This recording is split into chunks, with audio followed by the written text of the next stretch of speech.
Hello, all, and welcome back to Hopeless Fanatics podcast number 3. I'm Jackson Fenn, joined by my co-host Brandon Boylan. Today we're going to talk on a little bit about some of the new contracts in which we've seen, extensions signed in the major leagues, talk a little bit, obviously, on the big game from Sunday, and we'll move into some more Twins and some other, major league development stuff as we move on later. Want to touch on the Super Bowl first? Yeah, I got it. First note, I hate how you can't actually use the name of it in terms of copyright, like how they have it copyrighted. The big game. I mean, everybody knows what it means, but it's stupid that you can't say. Did I say the big game? Yeah. Well, I mean, everybody knows what you mean, but I don't know. It's just stupid. Like commercials, nobody can use the word Super Bowl. Yeah, it's a tainted name. It's kind of interesting how you're not able to talk about it. And the money it brings in, they don't need people to say no. I mean, everybody knows what you're talking about. I mean, even people that don't watch football watch the Super Bowl. And I mean, I would guess that this year had record ratings. T-Swizzle? T-Swizzle, 100%. I mean, right, you're now, obviously, you have all the football fans who are going to watch the Super Bowl regardless of who's playing in it, right? And then on top of that, you get now all of the Swifties who are watching because Taylor Swift is there, right? So I imagine, I haven't had a chance to take a look at the ratings, but I would guess this year's ratings were pretty big. Yeah. No, I mean, as much as people hate her, it brings in money. People. I mean, people and money. It either you love her or you hate her, I feel like. Yeah, I mean, I'm in the middle. I like Taylor Swift as an artist, like the music, but I think obviously the media has really kind of overdrawn it out and really kind of overdone it in ways. ESPN posting when Taylor Swift walks in the building with Ice Spice, yeah. I'm sorry.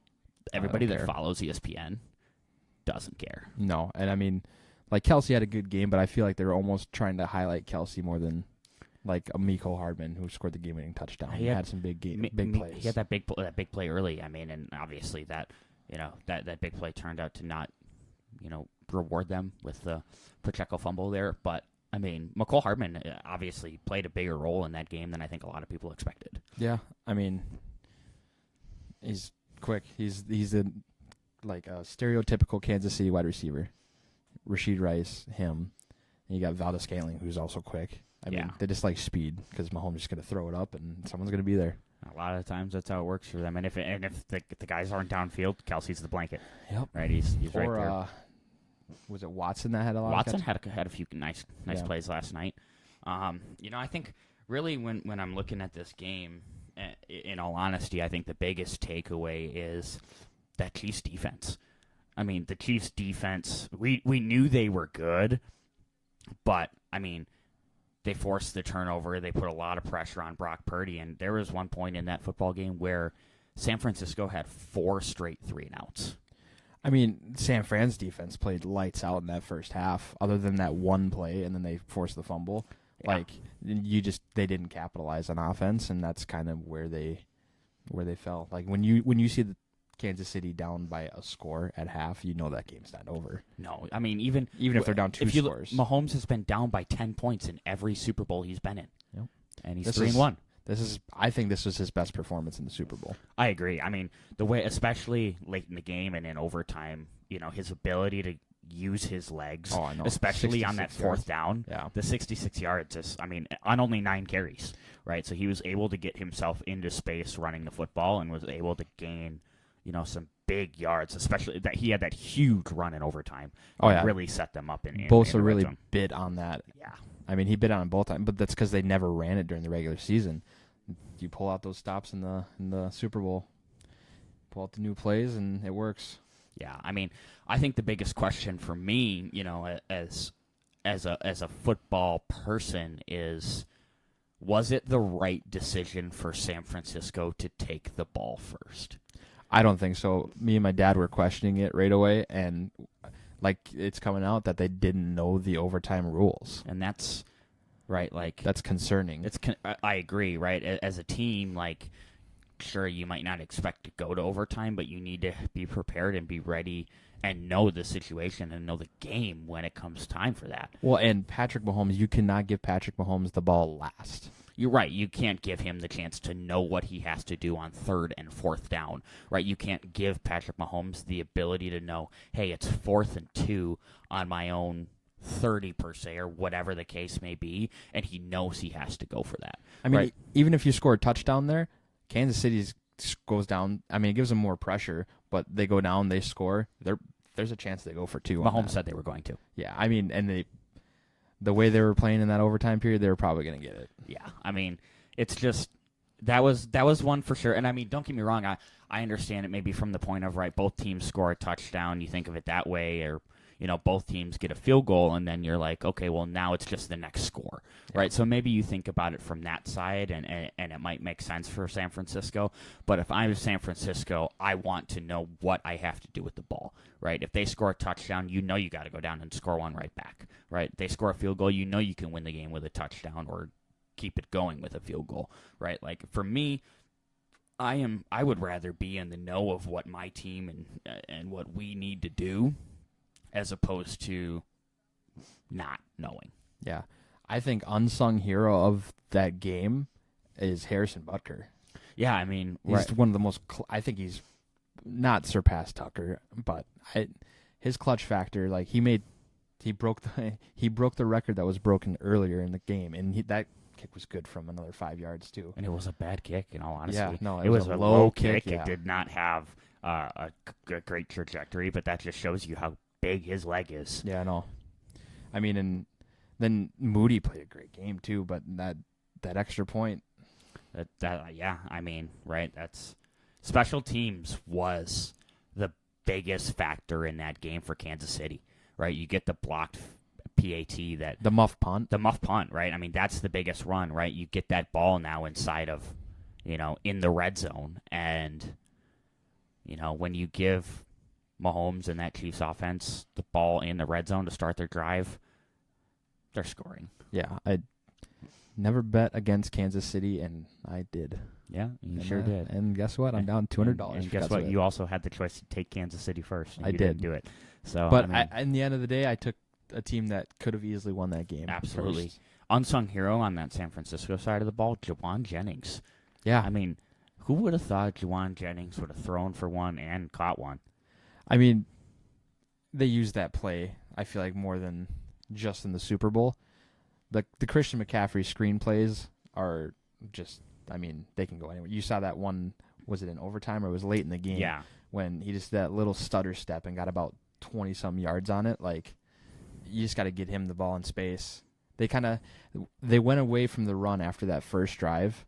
That first drive, they were gashing him on the run. You heard Romo talking all night, get back to the run, get back to the run. They couldn't get inside. Chris Jones is not as good of a run defender as he is a pass rusher. Like, he kind of lacks on run defense, and they were not attacking him. They were on that first drive, but then they were not going. They were trying to go outside, and the speed of the linebackers, Karlaftis and Bolton. I mean, Bolton was kind of, I'm assuming his matchup was Kittle for the most part. I mean, or McCaffrey. Kittle didn't do much. Kittle didn't do anything. I mean, Kittle's a great blocker, so you can't take that away from him, and he did a good job. I mean, in the one area. the one play where he's not in there is where you get that holding call, where I killed that drive on overtime. I mean, totally right. Like, it kills that drive in overtime, and I mean, tight ends in general, right? When you have a good blocking tight end, you can't take him out of the game. Look at the Pacheco fumble, right? The Kelsey wasn't in the game, and he made that very evident that he was not in the game. Almost knocked Andy Reid over. I didn't know that was possible. Yeah, I did not know. Sturdy man. That is a big boy, and I mean, I didn't know it was possible to almost knock over Andy Reid. No, it's the second time that he's thrown his helmet in how long? Pretty recently, to be honest. I mean, it was just that was the second half of that game, and overtime for sure is where that game was made. I thought the first half was actually kind of sloppy. Yeah, I mean, on both sides. Like, a lot of penalties. Yeah. San Francisco, a lot of penalties on offense in that first half. They had, a couple of drives where it kind of just kicked him in the butt. Yeah, no, they just had missed opportunities where you're getting backed up, and And Purdy, he made some good throws, but he also, when he was getting blitzed, he was really struggling. Yeah, I mean, he had Debo wide open on that one touchdown that he missed, right? Because was it? I don't remember. Chris Jones, I think, got in his face and made him overthrow. The overtime when the third down right before they kicked the field goal, Brandon Ayuk put the dude on skates, but he just had no time. Like he was wide open in the end zone. There's just no time for Purdy to throw, and he isn't elusive enough, I feel like, to get away from the defenders on those, where Mahomes consistently does. And I wonder if this arises the question of, does Spagnuolo deserve another chance at being a head coach? I don't know if he wants to leave. I wouldn't want to leave. No. If I was a part of that Chiefs team, I would not want to leave. I mean, I heard that Bieniemy was kind of back doing some stuff with them after Washington moved on. Yeah. So I don't know. Maybe we'll see Bieniemy back with them next year. But I mean, obviously, as much as Bieniemy was great for them in that offense, Reed and Matt Nagy were able to put together something just as good. Yeah, I mean, Matt Nagy was with that system forever before, so gets a head coaching job, doesn't work out. I think that OC job is just plug and play. Yeah, I mean, Andy Reid is the play caller. Like, he's the be-all, end-all of that offense. Yeah. I mean, obviously, Mahomes and Kelsey, you get those two, and you're kind of set. But, I mean, you got to plug and play a lot of the guys. Like Pacheco, like, not last year, out of nowhere, just becomes a bolt. Like, he's a hard runner. Yeah. Oh, there was times where he's running backwards, and you got an extra 3 yards just because he uses legs. Yeah, I mean, he's a different breed, and for where they drafted him, I mean, that's probably one of the biggest draft steals you could get. I mean, obviously that running back position is not a highly touted draft spot to go after somebody really high. And, you can find a lot of your starters in the second, third, fourth, fifth round, but finding Pacheco as late as they did in the seventh round like that has been, I mean, huge for that offense. Well, I mean, and San Fran was, for the most part, stopping Pacheco. It's like, for the beginning of the game, he had like 3 yards per carry, and then overtime, he started getting more yards, and late in the fourth quarter, it could have been the defense getting gas because the time of possession was really on San Fran's side early in that game, and then it just switched. Yeah, and I mean, Pacheco also did a good job in the pass game, right, in the receiving game. He wasn't much of his skill set in the regular season, but they used him in the pass game last night, and it worked out pretty well for him. Yeah, I mean, next year Chiefs are going to be the favorites again. As they should be. Yeah, I mean, if Patrick Mahomes is still on that team, you got to consider them favorites. Even Even this year, Kelsey not even having that great of like a Travis Kelce-esque year, really. Like, it's still.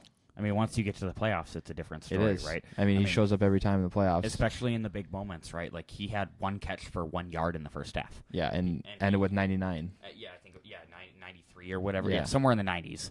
And I mean, 8 catches, 90+ yards in the second half in overtime. Right, that's where Kelsey makes the big bucks. Yep. For coming up pivotal in those big moments. He had the huge catch in overtime too. That catch and run on the little mesh type play. Yep. Little crosser, and made a big run out of it. And yeah, it's just. I mean, even on the driver that went down, kicked the field goal to tie it. Like, those last 2 drives that they had, Kelsey was a focal point of that offense, and it was Kelsey and it was Mahomes' legs, and those 2 really won it. Yeah, it's like kind of you would expect them to, but. I mean, Drake losing Greenlaw was big, and the fact that he got hurt. Silly injury. Yeah, like, he was. It's Super Bowl. You can't blame him for getting that amped up, but, like, that first drive, he was going nuts. Like, I mean, he made 2 tackles on it, but the first play he wasn't even involved in, and I saw him just come out of nowhere jumping, and I was like.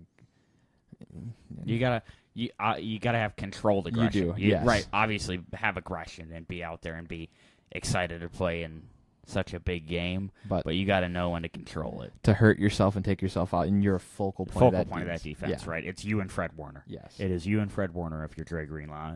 Because those D-backs are not bad, but they got beat over the top on that one play. Not really. I mean, the corner got turned around, and the safety got lost underneath the route and then didn't look back, but.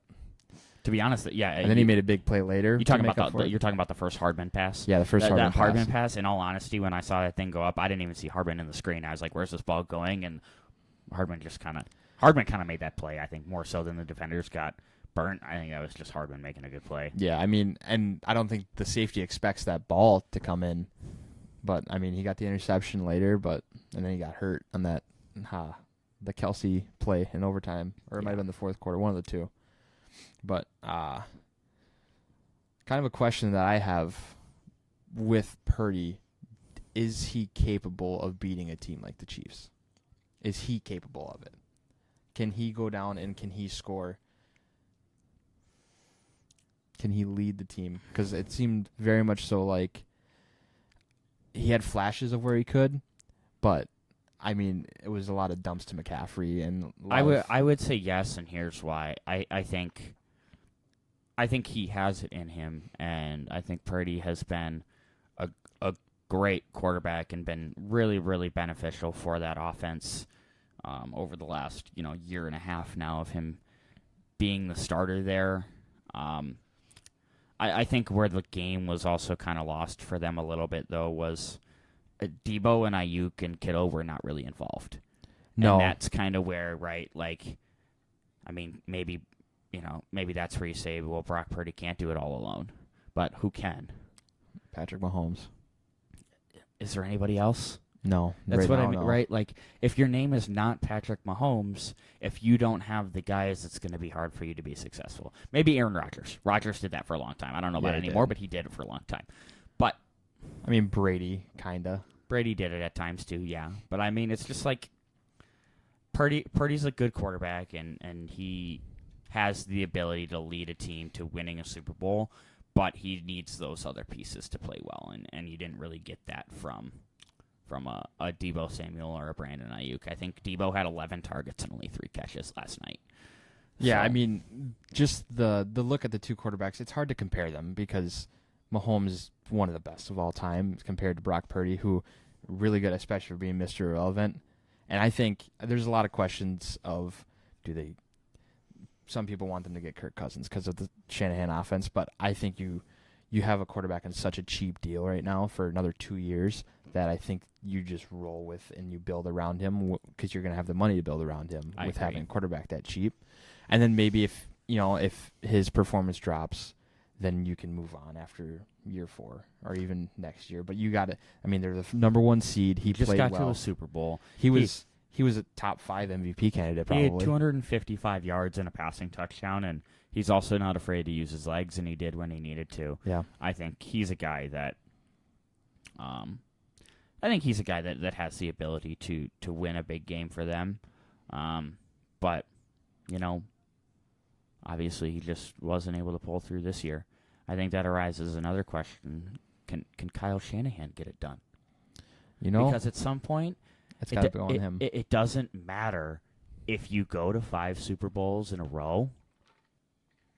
If you go 0-5 and you're running in place on a treadmill, you got to change something. Yeah, I mean, you go back to his first Super Bowl appearance as an offensive coordinator, 28-3, and he's the one who calls the plays on offense.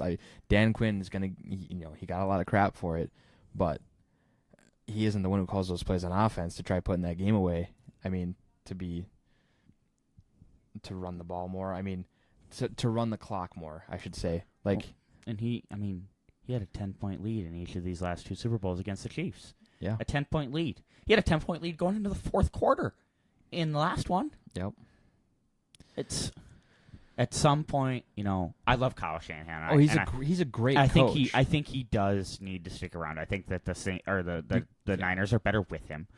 You can't fire a coach after a Super Bowl loss, I feel like. I mean, because he's still, they won 12 games again? What they win the year before? 13? They choke in the big one. They do. Last year, who knows what happens if you have Purdy for that whole game. You had Josh Johnson for half the game, so more than that. And even he got hurt. Yeah. It was just, that one I can't blame Shanahan on. That was just a horrible situation. Yeah. But, I mean, the 2 games that you've been in, the Super Bowl against the Chiefs, and you couldn't get it done either time when I think you had the talent, you had the lead in both of them, and you just couldn't get it done. And same when you were with the Falcons. Yep. Right? I mean, that's 3 big double-digit lead blown games. Yeah. I think Wilkes called a good game early on defense. The 4-man rush against Mahomes was getting some pressure, with Bosa especially. Well, Bosa did a good job of staying in his lane. He right? did, yeah. He did a really good job of not moving to the inside, right, and trying to work on the outside.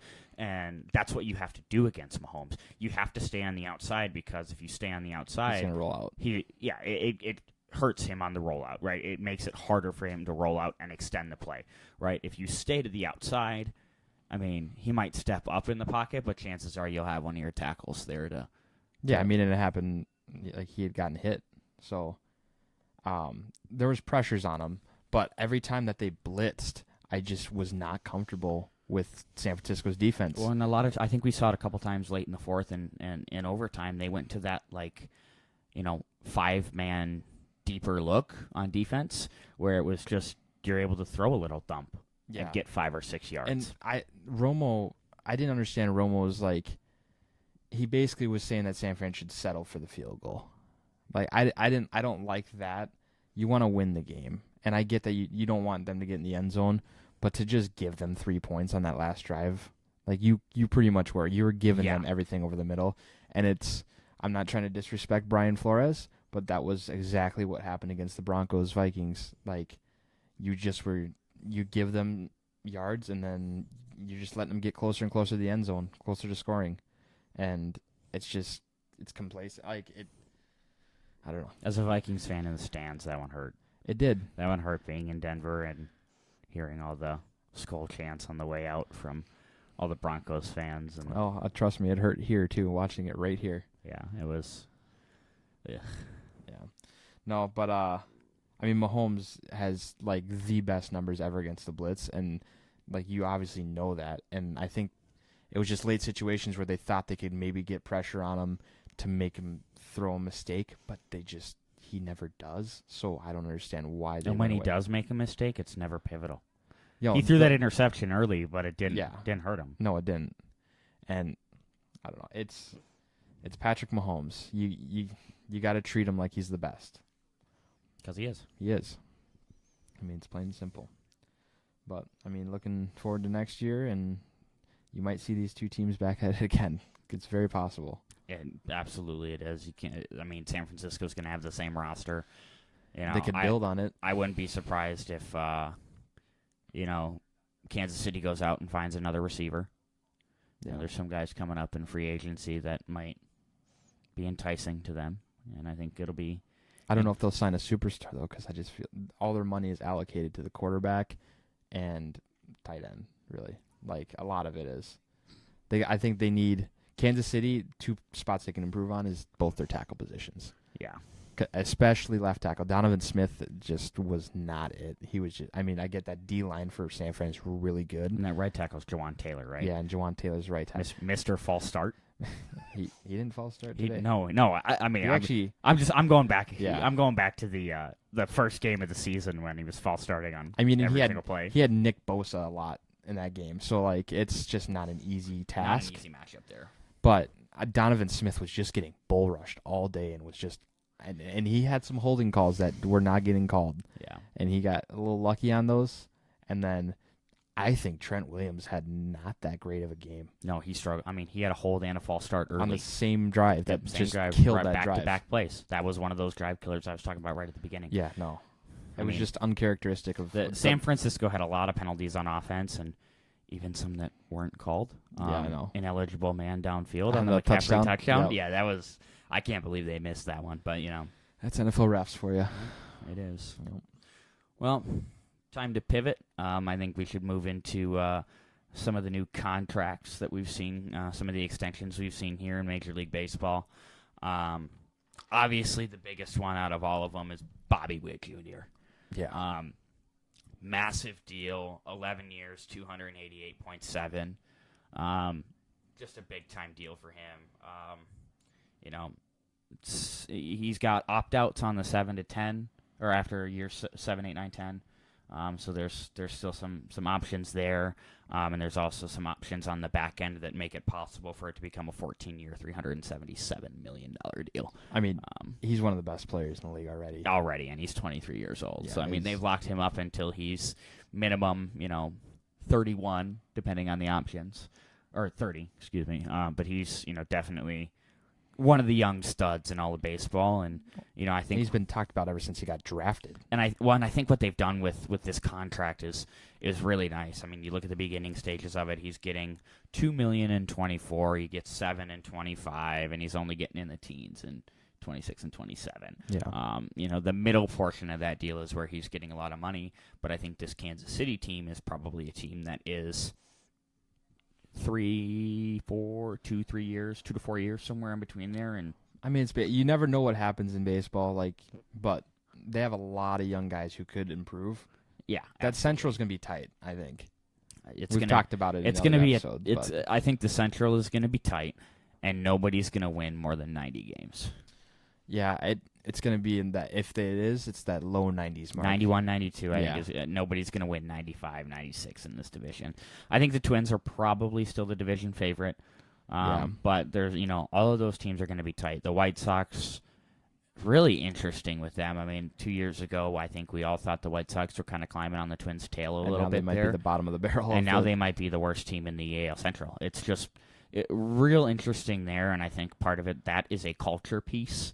I mean, when you signed Tony La Russa, it kind of was a questionable hire when they did that, and it just set them back, I feel like, a long ways. Yeah, and you look like Tim Anderson's gone now. More likely, I don't think he's re-signing in Chicago. And he's an interesting guy. I think he's a definite bounce-back candidate. But, they're starting to lose guys, right? Dylan Cease is probably a trade deadline guy that they'll get rid of, depending on, unless they're somehow, 15 or 20 games above 500. Which I doubt. I don't see that happening. But, Cease could be a guy who's a trade piece, right? Giolito's gone.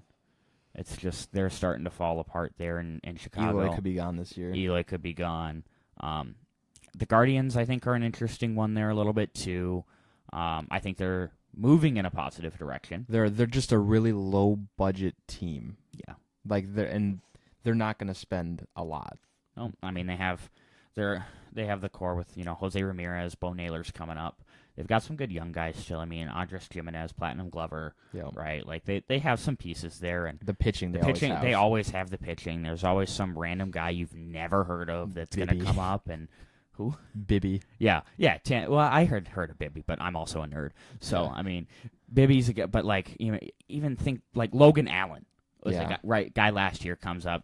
But if you talk to a casual baseball fan, you're like, oh yeah, the Guardians pitching Gavin Williams and Tanner Bibby and Daniel Espino and Tristan McKenzie, he had good years, but still that casual fan might not be like, oh yeah, Tristan McKenzie. They develop well there. You never know what you're gonna get. They could always just have an insane pitching staff, and you can't forget. I mean, Bieber's still there. I was gonna say he's still got Shane Bieber. Still got Shane Bieber.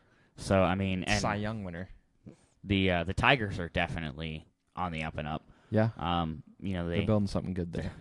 They'll be better when they can get rid of that Javi Baez contract and just move on from Javi Baez in general. Yeah. But, I mean, more so back on the Bobby Witt deal, I think it puts Kansas City in a good spot over the next few years where you're not having to pay him a ton of money.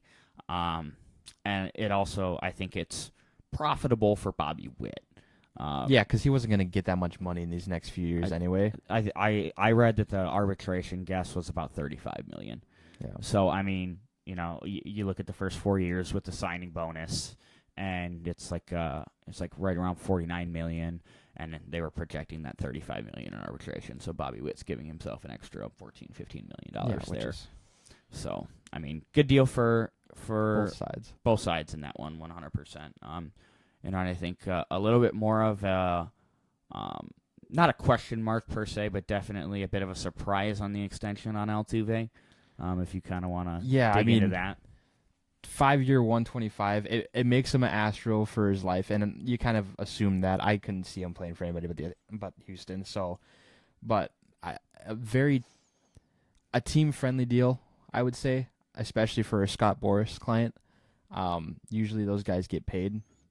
and don't ever. I mean, he got a long-term deal, so I guess there's good on It's that. still $125 million. It's $125 million. That's not chump change. It's $25 million a year, but I think he could have got more if he would have entered free agency after this year, especially if he has a really good year. And he still could have went back to Houston, but I think he could have got more money. But I mean, I think part of that though is probably not about the money, right? Yeah. I think at some point, right, He wants to win. He wants to win, and who's going to give him the best chance to do that? It's the Astros are always, as long as they have that core with, him and Bregman and, now some of these younger guys that have started to make a little bit of an emergence, Yanir Diaz behind the plate will probably be a pivotal piece for them in the future, along with, McCormick has looked really solid for them, and I think they'll be in the race for years to come. I mean, the same thing there is their pitching. Like, they don't have any star-studded pitchers, really. And, I mean, Christian Javier, obviously, in the postseason last year. You have JV. Yeah. But I wouldn't say on the decline yet, but he's obviously in the latter part of his career. Yeah. I mean, obviously, he won the Cy Young in 22, but he regressed last year. Yeah. But, I mean, once he went back to Houston, I felt like he felt more like at home there. The Mets just throw out money to everybody and almost try building championships with free agency, and it goes to show that it doesn't work. Not for every team. Sure did for the Texas Rangers. Yeah, it did for the Rangers, but they also had pivotal pieces that they grew in-house. Evan Carter was a massive one in the postseason, Absolutely. Right? I mean Jonah Heim had a really great breakout season last year, and he was a pivotal piece on that team. But I mean, you look at a lot of the guys that they did sign, right? $500 million in the middle infield. Yeah. And that was, Semien and Seager. Seager alone might be worth $500 million. I mean, he's worth it. Yeah. I mean, what Seager put... Seager almost won the MVP last year, and he didn't even play, the first, month and a half almost. It was... Yeah. I mean, he played, but, I know there was a point in time where he was hurt for... I mean, but his numbers were ridiculous. I mean, he almost won the MVP. Yeah. And missed however many games it was. And, I mean, his OPS numbers, and especially him in the playoffs, was just a different breed there. Yeah. Yeah, that Altuve deal is, I think it's good for both sides. It keeps him where he wants to be. It's a pretty team-friendly deal, and it'll allow for them to be a little bit more aggressive in free agency, if they want to go after some more players and try and, build on what they've done over the past few years. But they're going to be right in the heat of the battle in that division now. The Rangers obviously aren't going to go away, and I mean, the Mariners are only getting better. I mean, the A's, obviously, I don't think you ever have to worry about. Not anytime soon. Not until they get new ownership and actually spend money, maybe. And I don't think you really have much to worry about with the Angels. No. The Angels just... You had the two best players in the world. You couldn't even make the playoffs. No. And I don't think anybody would argue with you that those are the two best players in the world. Yeah, absolutely. And I want to see Trout somewhere else, if I'm being honest with you. I think he deserves to be somewhere else. I don't think they'll ever do it. No. Because there was talks about it this offseason. Never really came to fruition. Yeah. I mean, he's probably just going to stay there, but he's a shoo-in Hall of Famer, obviously, already. But I could see him as a guy who honestly retires early. I could, too. Just, it's kind of... Gets fed up with the organization, maybe. Yep. And just decides that he's proven himself as much as he can. And yeah, he's a first ballot unanimous. Yeah, I mean, he's one of the best to ever play. And there's really no debating on that. Yeah. Twins made a couple moves since the last time. A few moves, I should say. So they traded Nick Gordon yesterday, or Saturday, a couple days ago. They traded Nick Gordon for another left-handed reliever. I loved me some Nick Gordon, some smoke, But smoke. It's I mean, he was a locker room guy, and he provided some pop to that team in 2022, but obviously the injury last year, and he just wasn't playing that well to start, and kind of got replaced by Willie Castro. Yeah, I mean, and right, you got to think about, again, we've talked about the log jam of the infield on this podcast, and what you're looking at. He's not going to play much second base for us. No. When you have Kyle Farmer and you have Eddie Julian, who are probably going to split there based on matchup, right? And he's not going to play at shortstop over Correa. No, and I mean he's not good enough at third base to really, even get the backup position there either. Exactly. It's just kind of it's just kind of a scenario where, he was good, but somebody stepped up and was able to provide what he was providing already. So you're able to move on and he's expendable. Bolster yourself somewhere else. And, getting a left-handed reliever, I think, is a solid option for the bullpen. It gives you left-handed options, too. Right, yeah. I mean, obviously, Thielbar is locked into the bullpen for sure, and he'll spend a lot of time, playing for us. And obviously, you have the Giovanni Moran, the Funderburk, who have options and will probably, spend some time in St. Paul and spend some time with the big club as well, based on injuries and how things kind of go there. But having another option in Okert, I think, is a solid piece. He didn't have a great season last year, but the 2 previous seasons, sub 3 ERA, good strikeout guy out of the pen. So I think he provides a good option for us there. Yeah, they're really taking chances. Bullpen is where you really take chances on guys, and Jay Jackson, obviously Good numbers last year. Great numbers last year. Sub 1 WHIP, a low 2 ERA.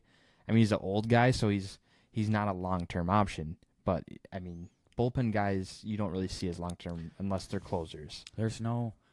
Yeah, when you sign relievers in baseball, nobody really gets signed to the long-term deals unless you are the closer or a massive kind of setup guy like a Devin Williams. Yeah, you have I think Fangraphs projected this to be the second best bullpen right now in the MLB, and spearheaded by one of the best closers in the league.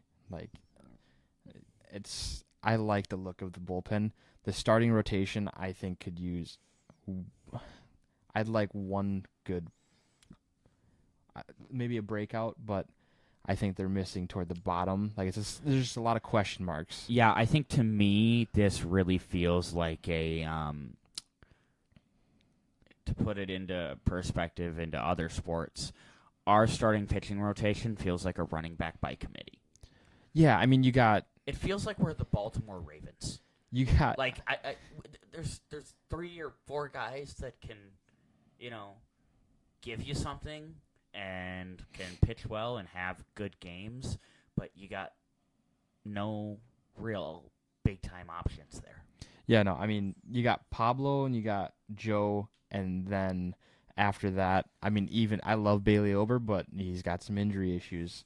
He's a big guy. Yeah. When you're that tall, the injuries are going to come. There's a lot of question marks. So, like I said, Chris Paddock, I liked what I saw last year out of him. Coming back from Tommy John, you don't know what you're going to get still out of him. I still think he's probably going to have an innings cap this year. Yeah, I'm sure. So, it's going to be, like I've brought up before, it's going to be like a Chris Archer kind of situation.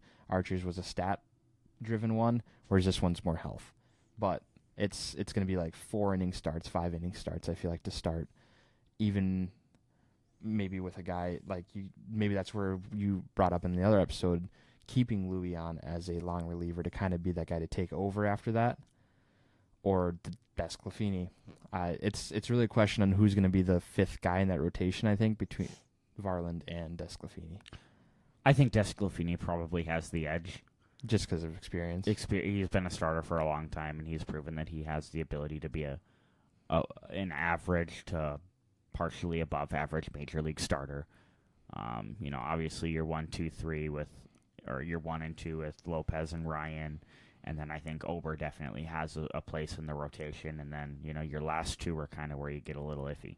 Yeah, that's kind of how a lot of rotations go, unless you're the Guardians and the Astros. But like we brought up in the last one, JP France, no one really saw that guy coming. Yeah, and it can happen. You could have who knows, maybe Matt Canarino comes up. Somebody who even has bad minor league numbers. Yeah. You see that all the time. They have minor league numbers in the 4s, and then they get called up and they find it, right? Maybe we'll get lucky and find a year or 2 guy like somebody like a Randy Dobnik, who came up and just he had 2 good seasons with us. And I mean, and Devin Smeltzer wasn't even a bad, no velocity, but the dude knew how to place pitches. He was a lefty out of in the rotation, which is... Please don't bring back Lewis Thorpe. Yeah, don't do that. Or somebody like Lewis Thorpe. Adam Wilk. Cole Sands. Sands, I don't hate I don't either. as the long reliever, because he was that guy that they brought in when they were just killing teams, and it's a good innings filler. Yeah, good inning eater. Yeah, I mean, but that bullpen I feel like is just getting really congested at this point with guys who are going to be competing, and you are very much so, I would say, guys who are given absolute spots in the bullpen are Thielbar, Jax, Duran, Stewart, and Stamont. Yeah, Stamont. Yeah. I would say. I don't know anybody after that who has an absolute solid spot. I think Funderburk, I would love that dude was phenomenal last year. Yeah. And I think I'd love to see him up, but he's probably going to start in AAA if we're being honest, especially after Okert coming. But Okert probably has a spot too. yeah, I mean Jay Jackson, great numbers, but I think if he doesn't perform, they'll send him down, maybe even DFA. But yeah, it'll be interesting to see what kind of happens, with the bullpen. But I'm excited that we have options. yeah, I mean, So- it's a good thing. It's a good problem to have, I feel like. Also, we talked about the first base, not vacancy, but just the need to add another first base / DH, and that's what they did in the switch hitting Carlos Santana. I think it's a great option. Yeah, I mean, it's not it's $5.5 million, and it's another take a chance on me kind of. He's still a good hitter. There's low risk on that deal. Still a good hitter. Yeah. Plays great defense, right? I mean, I think you look at the defense alone, and I think he's worth it. And I mean, OPS and average and everything else weren't super, super high last year, but he did a good job of, he hit some homers, and he certainly, drove some runs in. So I think he'll probably be a 5 or 6 type hitter on this team, and Yeah. be able to, find what his role is and excel in his role. Yeah. Move on to some kind of guys that I think at least are going to have a chance at breakout for Twins. I kind of already touched on Paddock and Varland. I just think Varland, he's got the stuff to be able to be a really good pitcher. He's still young, and his velo jumped up. It's just his control. I feel like he gets hit hard. Home run numbers are a little higher than I'd like. Over 2 per 9, and I mean, even in when the playoff series, that wasn't a home run, but man, if That was it a was loud out. if it was July, I think that thing is gone. And it's I believe in Louis, I believe in Paddock, but they're just big question marks in terms of health for Paddock and consistency for Louis. I agree.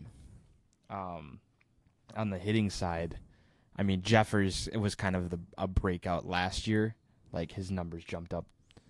He was barely getting 200 on batting average, and all of a sudden he jumps up 270s. His OPS in the mid-8s from mid to high 6s before.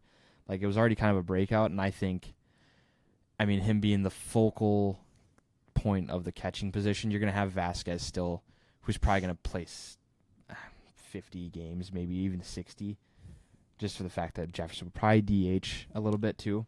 But Jeffers probably playing 120-something games. We'll see how his numbers turn from that, I guess. I mean, will they increase? Will they decrease from the I would expect increase?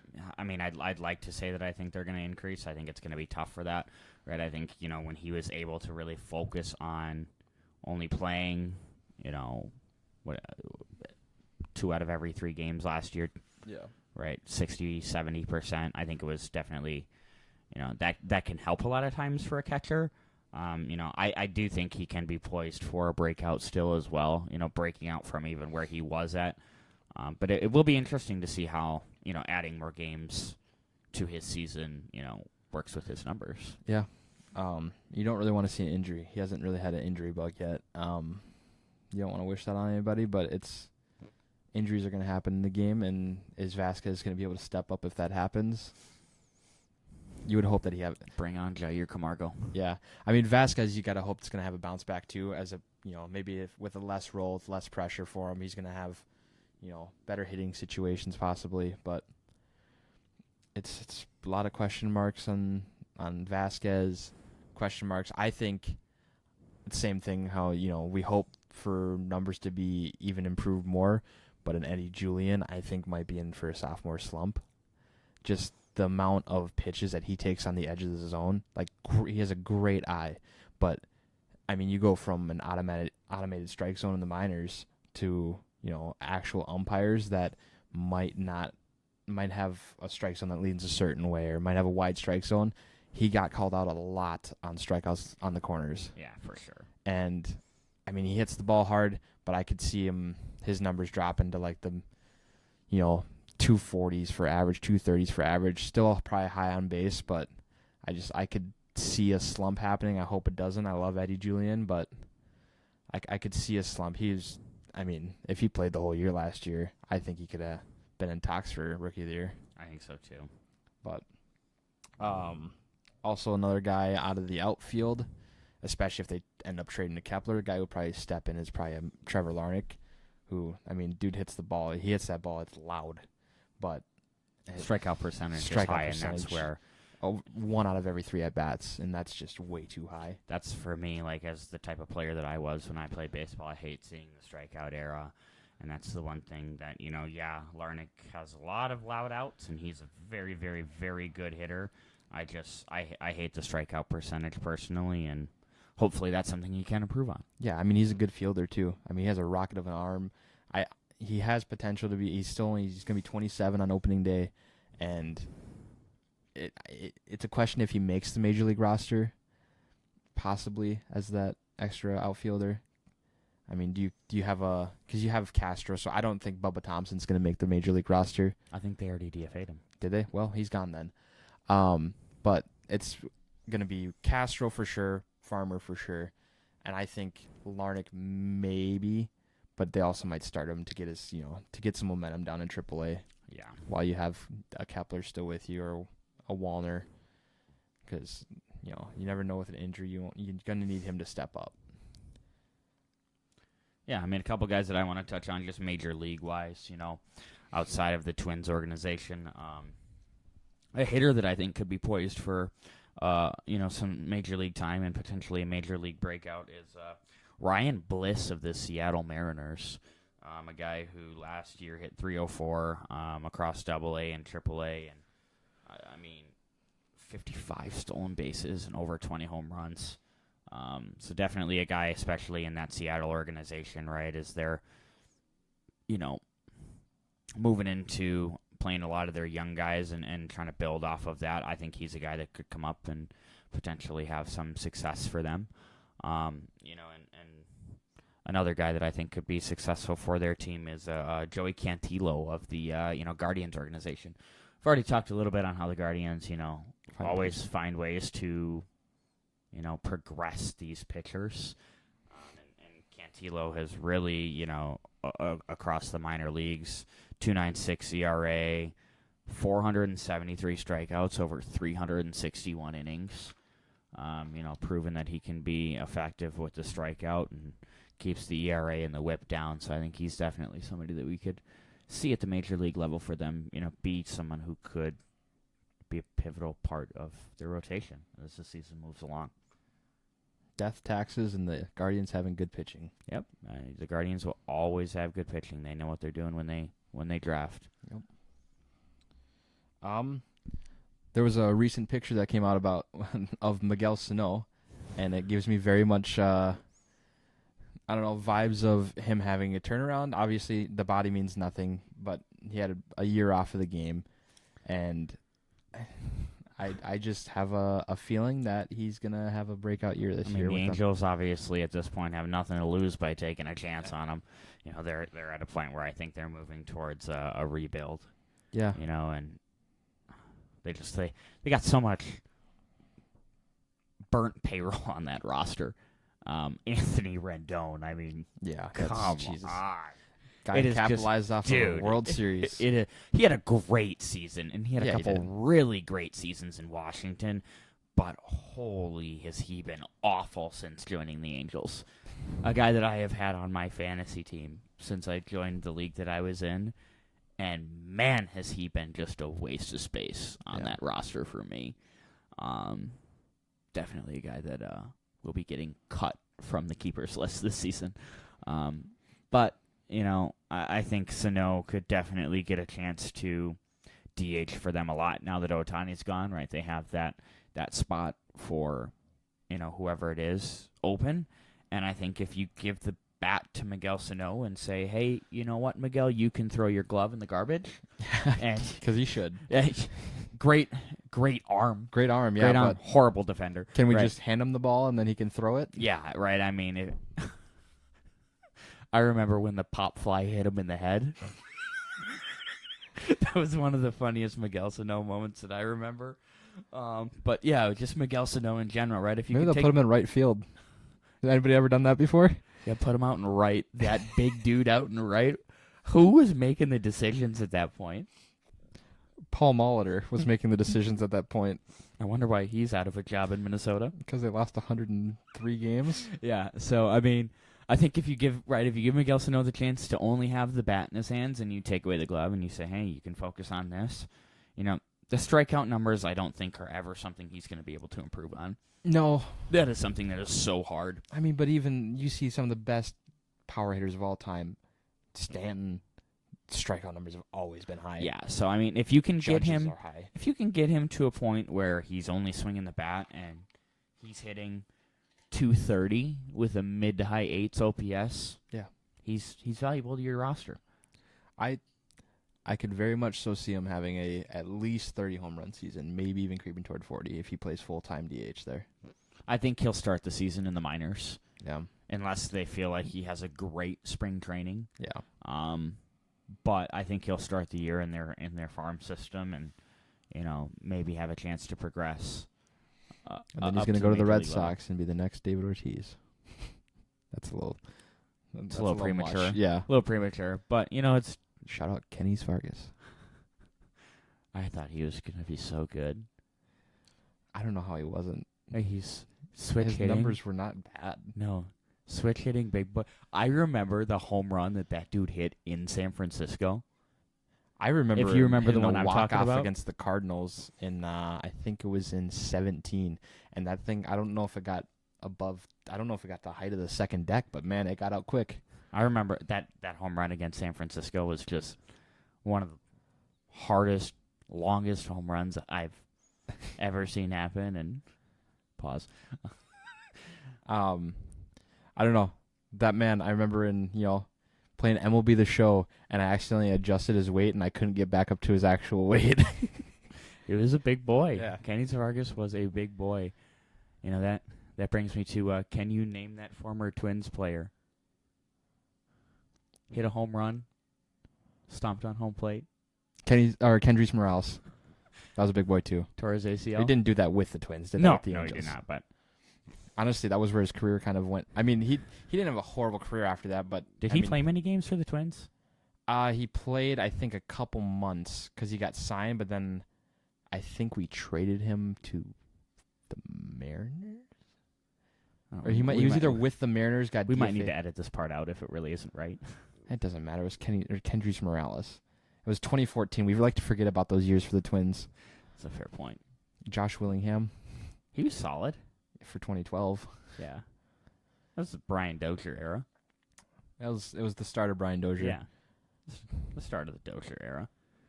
There's some things to remember and some things to definitely forget about those teams. But, I'm going to buy Kenny's Vargas jersey. You know where I'm going to buy it?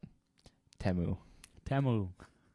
It's Temu. Let's be real. Yeah, I'm never. It's Temu. I'm going to call it Temu. And I am to never 100%. buying anything off that app. No, neither am I. It's got to be a scam. Yeah. It has to be. But, I mean, I think that pretty much wraps it up in today's episode. I'm going to finish it out the way we finished out the last episode with the random sports player. Today I'm rocking Gil Mesh. I think he might be one of the most average pitchers that baseball has ever seen. Spent most of his career between Seattle, well, all of his career between Seattle and Kansas City. Made an All-Star game. 4.49 career ERA, 84 and 83. I don't think it gets more average than Gil Mesh. Yeah. I'll come up with a good one for the next episode. Alrighty, well, thank you for joining in on episode 3. We look forward to seeing you guys in episode 4. Peace.